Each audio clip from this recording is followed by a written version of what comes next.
Duduk dalam gua kan. Okey, so kita bercerita tentang darurat yang diisytiharkan kira-kira petang tadi oleh Yang di-Pertuan Agong menurut Perlembagaan Artikel 150 di mana kuasa agung adalah untuk mengisytiharkan darurat di kawasan Batu Sapi. Kenapa perlu diisytihar darurat? Kalau kita perasan bahawa penamaan calon akan berlaku tidak lama lagi di pilihan raya kecil Batu Sapi, di mana menyaksikan bekas ataupun mendiang YB daripada warisan meninggal dunia pada tempoh hari. Dan disebabkan oleh perkara ini, kerana ini merupakan undang-undang, ini merupakan undang-undang, memang betul lah. Tidak ada cara lain untuk menangguhkan perkara ini melainkan diisytiharkan darurat. So darurat ini boleh dilakukan di seluruh Malaysia atau certain kawasan, dan itu bergantung kepada prerogatif ataupun budi bicara ataupun bidang kuasa Yang di-Pertuan Agong untuk baginda mengisytiharkan darurat. Pertama sekali, saya tidak mempertikaikan kuasa Yang di-Pertuan Agong untuk mengisytiharkan darurat. Tetapi apa yang saya persoalkan adalah bagaimana pemikiran seorang Perdana Menteri bernama Muhyiddin Yassin boleh meminta darurat, sedangkan apa yang boleh dilakukan adalah sesuatu yang lebih besar daripada darurat. Pertama sekali, kenapa saya cakap macam tu? Pertama sekali, kalau sekiranya darurat ini pun dilaksanakan, katakan, suka atau tidak, satu hari nanti PRK tetap tetap perlu dijalankan. Kerana apa? Kerana kawasan Batu Sapi itu memerlukan orang mewakili mereka. Dia masih memerlukan wakil rakyat untuk mewakili mereka untuk berada di parlimen. Adalah tidak adil bagi kawasan Batu Sapi tidak ada wakil mereka di parlimen dalam membahaskan isu-isu nasional dan juga tempatan di parlimen, dan ini merupakan satu penzaliman dan juga satu ketidakadilan kepada penduduk Batu Sapi. Okey, tetapi darurat dah dilaksanakan. So, bagi saya, kalau sekiranya darurat dilaksanakan sekalipun, suatu masa kelak, sebenarnya sekarang, minggu depan, tahun depan, bulan depan, sebelum PRU dilaksanakan, nak tak nak, suka atau tidak, PRK tetap akan dilaksanakan. Jadi kalau PRK dilaksanakan, kalau ditunda sekalipun, ia tetap akan dilaksanakan. Jadi bagaimana tindakan ini akan dapat menyelesaikan masalah PRK ini? Itu saya tak nampak. Bagaimana keputusan untuk mengadakan darurat ini boleh menyelesaikan masalah PRK. Okey, alasannya adalah sebab COVID. Ya, saya setuju sebab COVID. Sebab takut nanti dia bagilah statistik, dia kata sebelum penamaan calon it was 1,000 plus. Waktu pembuangan undi, it was more than 10,000 positif. Saya tak menafikan statistik tersebut. Saya tidak pernah menafikan statistik tersebut. Tetapi apa yang boleh dibuat yang lebih baik daripada darurat adalah untuk Muhyiddin Yassin mengisytiharkan bahawa Bersatu tidak akan bertanding di PRK Batu Sapi. Selesai masalah. Kita laksanakan PRK itu seperti biasa. Batu Sapi warisan hantar wakil, pergi ke kawasan penamaan calon tanpa ada sebarang orang keluar untuk mengarak calon. Selepas itu, sebelum itu, Muhyiddin membuat pengumuman bahawa Perikatan Nasional bersetuju dan bercadang tidak akan menghantar mana-mana wakil untuk bertanding. Dan kalau sekiranya bebas nak menghantar wakil untuk bertanding, okey, teruskan bebas. So kita buat, dan kalau kita nak buat, kita buat dalam keadaan kena selesaikan juga masalah ini. Dan saya percaya kalau bebas hantar wakil sekalipun, katakanlah ada bebas hantar wakil, which I don't think dia akan buat dalam masa COVID ini dan dalam masa PRK yang terdekat ini, itu tidak akan sehebat kalau katakanlah Bersatu lawan dengan UMNO, lawan dengan Warisan. Kerana apa? Antara penyokong yang paling ramai adalah penyokong Bersatu dengan Warisan. Biasanya bebas ini tidak punya penyokongnya ramai. Dan kita boleh buat restriction. Kempen tak boleh, keluar tak boleh, jumpa pengundi tak boleh. All those things yang dok dicakap-cakapkan selama ni. Kenapa kita tak boleh buat pada masa PRK ini? Maksud saya, suka atau tidak, kalau diisytiharkan darurat sekalipun, kita akan buat juga PRK itu satu masa kelak. Dan katakanlah tak ada intention. Sebab kita tak tahu COVID ni akan habis bila. Kita tak tahu COVID ni akan tamat bila. Katalah COVID ni, let's say kita jumpa vaksin ujung tahun 2021. Bila kita nak buat PRK tu? Dan saya percaya lepas yang ni, kita akan, yang sempurna punya adun tu, bukan parlimen sempurna, tapi dalam parlimen tu ada adun.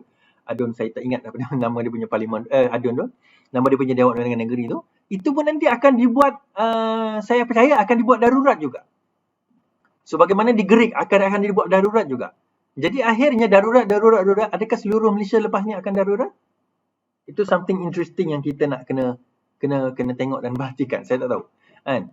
So, sebab mengikut undang-undang, dalam masa 60 hari SPR kena bersidang, kena bermesyuarat untuk menentukan bila hari penamaan calon, pembuangan undi, kempen dan sebagainya. Itu undang-undang. Dan cara untuk menggantung undang-undang ini, hang the law is actually dengan darurat. Betul lah. Tetapi saya rasa cara terbaik untuk nak menyelesaikan masalah ini adalah dengan bersatu mengisytiharkan agar tidak bertanding di PRK Batu Sapi. Kenapa tak diumumkan sedemikian? Sebenarnya kenapa? Okey, ini alasan sebenar. Sekarang ini, suka atau tidak, disebabkan oleh kematian ahli parlimen UMNO di Gerik. Perikatan Nasional telah kekurangan 1 kerusi. So, daripada 113, dia dah turun jadi 112. Sekarang ini, pembangkang pun kurang 1 kerusi. Ini kerana Batu Sapi ni pembangkang. Disebabkan Batu Sapi ni pembangkang, dia kurang 1 kerusi. So, daripada 110, dia jadi daripada 109, dia jadi 108. Daripada 109 kepada 108. Nah, bayangkan katakanlah pilihan raya dilakukan, tanpa bertanding, warisan menang, berkemungkinan bahawa kerusi warisan akan, kerusi pembangkang akan bertambah 1, iaitu menjadi 109. Okey, 109 ni tak signifikan pun. Kan? Signifikan sangat pun kalau kita nak mengubah apa-apa. Itu betul. Betul kalau sekiranya perkara tersebut 23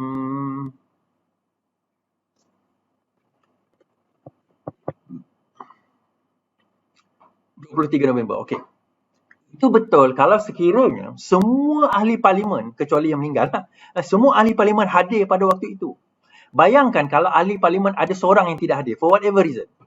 Sebab apa?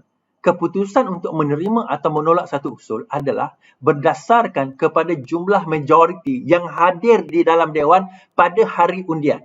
Dia bukannya berdasarkan jumlah ahli parlimen yang ada.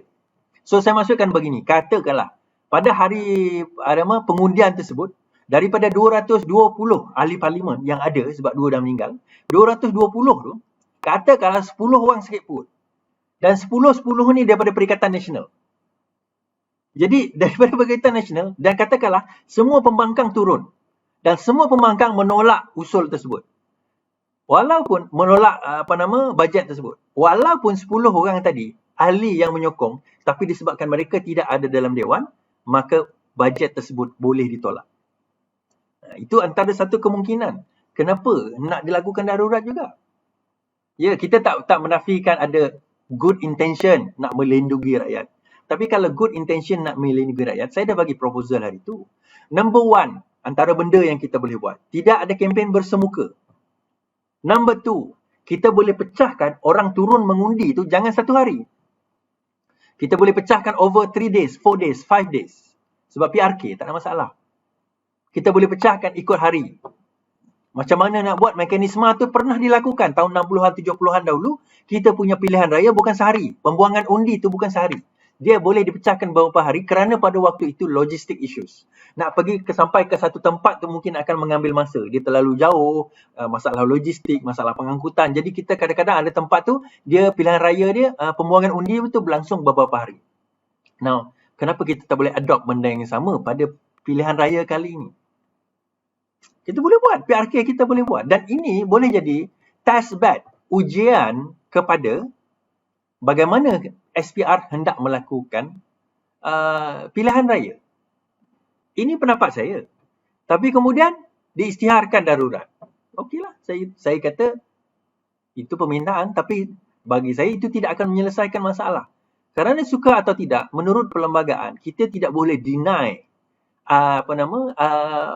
penduduk di kawasan Batu Sapi itu untuk ada wakil ahli parlimen mewakili mereka dalam pilihan di parlimen dalam keadaan bila-bila masa sekalipun.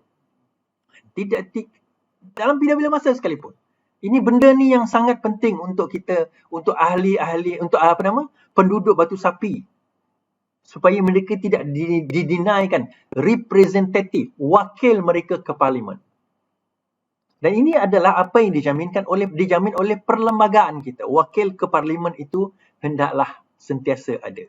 Itu benda yang yang kita semua tahu. Okey.